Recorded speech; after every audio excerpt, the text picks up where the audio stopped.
Welcome back to the channel. Most families in the 50s got by on one paycheck and one car. Dad went to work, Mom ran the house, and somehow it all balanced. Or at least it looked balanced from the porch swing. These days, 2 incomes and 2 cars still leave folks staring at a spreadsheet, wondering how everything got more expensive, and none of it more peaceful. Progress sped up the treadmill instead of stopping it. Gas in the 50s was 29 cents a gallon. In today's money, that's around $3.48. So technically, gas is cheaper now. But don't expect a smile or for someone to check your oil. You pump it yourself, tap your card, and wonder where all the manners went. Back then, a full tank came with a conversation and a wipe of the windshield. Now, the pump is the polite interaction you'll have all day. A house in 1950 cost about $7,354. Adjusted for inflation, that's roughly $90,000 today, and that bought a yard, or garage, and maybe a white picket fence. Now the average home sits north of $420,000, and the backyard is optional. The American dream didn't change its name. It just moved farther away and took out a bigger mortgage. You left the house after breakfast and came back when the streetlights flickered on. There were no texts, no tracking, just a tacit agreement. Be home for dinner.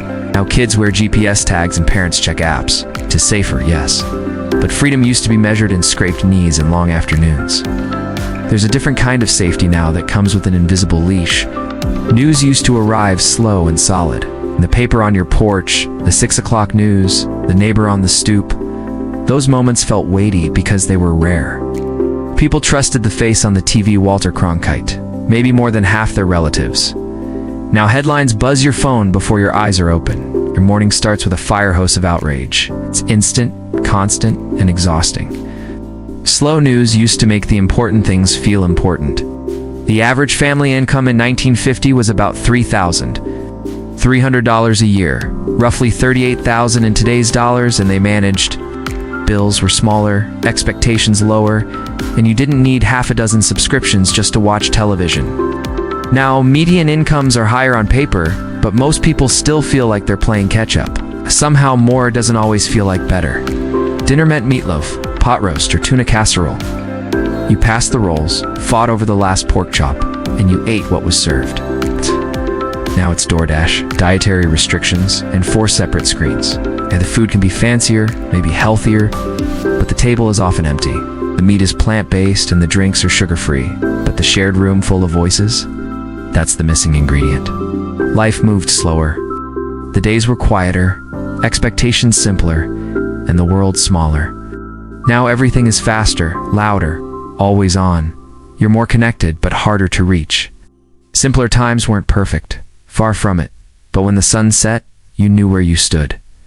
Kids drank from the garden hose. It was lukewarm, slightly metallic, and tasted like pure summer.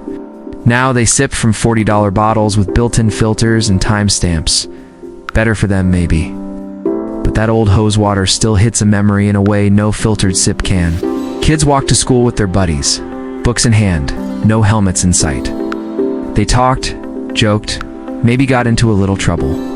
Today it's SUVs, car lines, and honking parents. Safer, sure, but something magical was lost when the walk alone vanished. Birth announcements came in the mail, a card, a tiny photo tucked inside. It felt personal in a way, a viral video never will. Apple cores and wax paper were lunch staples. A bologna sandwich, an apple, a thermos of warm milk.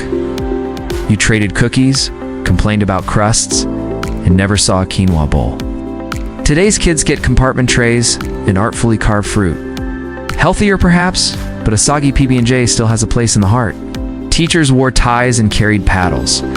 You stood when they walked in, and the scowl of one person could be worse than detention.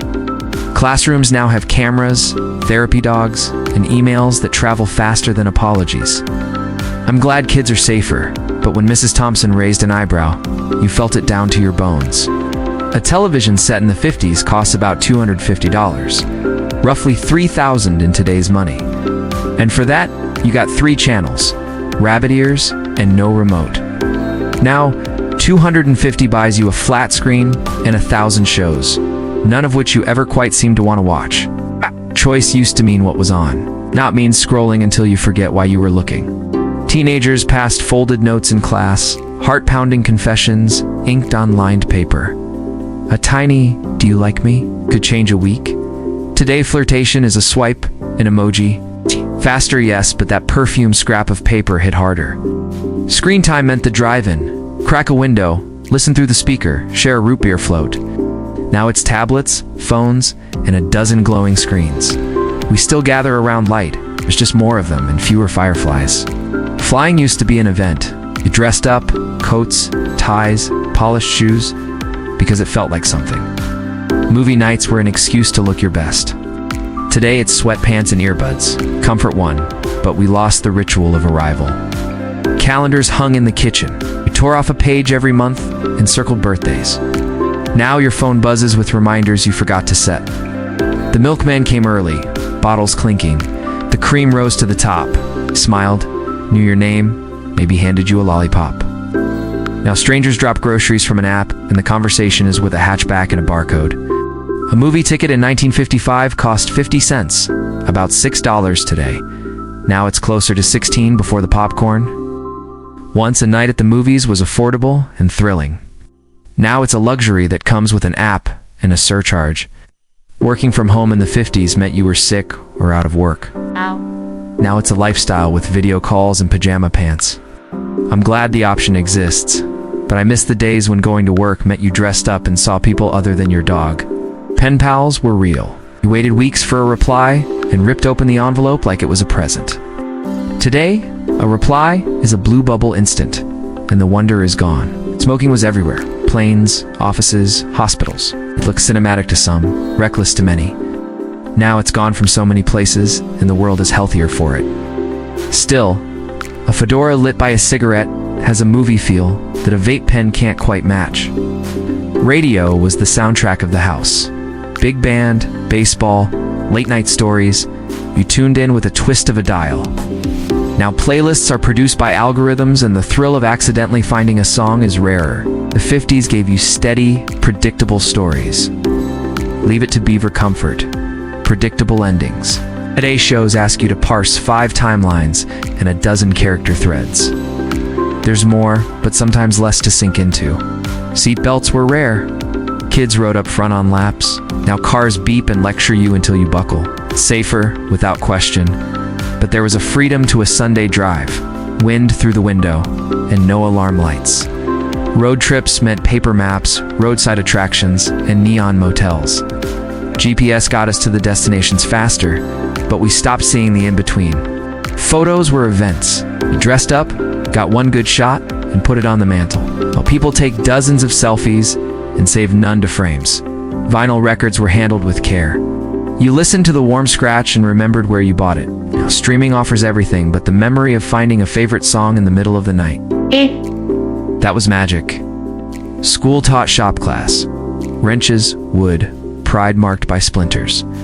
Today, it's coding boot camps and test prep. Both useful, but who remembers debugging a spreadsheet with nostalgia? Coffee was a dime at the diner, black and endless. Now it's a $5 ritual with foam art and a custom name that gets butchered. A handshake sealed deals. Looked a person in the eye and it meant something. Now contracts are dotted lines and digital signatures that feel colder. Grocers wrote checks and made conversation. Now it's beep, tap, go. Convenience has a price beyond the credit card beam. If your bike got stolen, you walked the neighborhood and perhaps found it returned by a neighbor. Now cameras and online posts find thieves faster, but the mystery of a returned bike with a note, that was part of the neighborhood's charm. Kids collected bottle caps and marbles, trades happened at recess. Today collecting is a screenshot, a fleeting value that can vanish with an app update. You waited by the radio for a song you loved or saved penny after penny to buy a record. Patience was baked into the rhythm of life. Saturday morning cartoons were sacred. You parked on the carpet and lived in the moment until the theme music ended. No pause button meant you lived in the present. If your car died, you popped the hood and tried. But most people knew how to change a tire. Now a dashboard light means a dealership and a bill. We traded hands-on skills for convenience. Sometimes we missed the pride that came with fixing things yourself. Neighbors knocked with pies. You didn't need to call, you simply visited. Now surprise visits are noise complaints. The porch conversation beat any emoji thread. Phone numbers lived in your head in a little book. Losing your phone used to be the problem of a lifetime. Now if the battery dies, half your world goes quiet. Doctors made house calls. They carried a black bag, sat on your bed, and asked about the family. It felt personal. Now you wait weeks to see someone, and the appointment runs late thanks to a connection that cut out. The knock at the door had weight back then. Toys were metal and wood and dangerous, and they lasted for generations. Now toys are expensive, plastic, and obsolete in 6 months. Still, there's something to be said for the cast iron fire truck that could survive a tornado. You went to the store, bumped into a neighbor, and came back with a story. Now you click buy, and the trip is a void. Meals used to be together. One pot, one table. Now dinner can mean 4 screens across 4 rooms. The food may have improved, but the company was the best part. A diary had a little lock. Secrets lived under pillows. Now feelings go online, shared and commented on. The idea of a private thought feels different in the age of likes and shares. All of this isn't a call to go backward. Progress brought safer cars, longer lives, and options that were unimaginable. But remembering what we swapped for convenience, the trust, the slow rhythms, the shared moments, might be worth more than nostalgia. It might be a map. So when the streetlights flicker on, take a moment, walk the block, say hello, put the phone down long enough to hear the crickets. You might find that some things we lost can be invited back, not because we can reverse time, but because small choices add up. Trade a subscription for a conversation. Swap a notification for a neighbor's pie. Let the playlist pause and listen for the record scratch.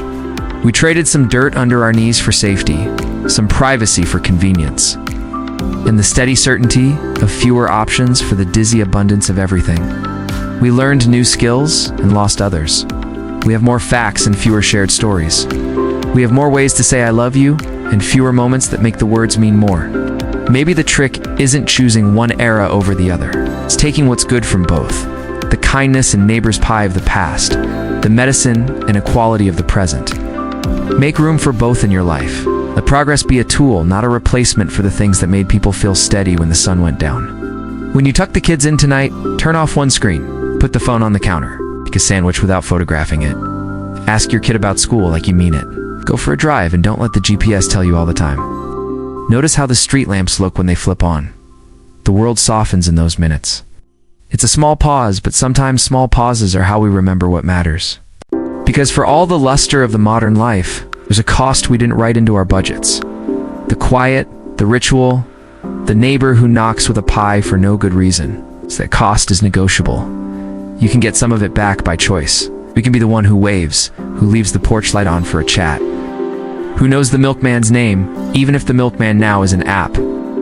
Progress isn't an enemy, but neither should it be an injunction to forget the ways a life felt full when it moved slower.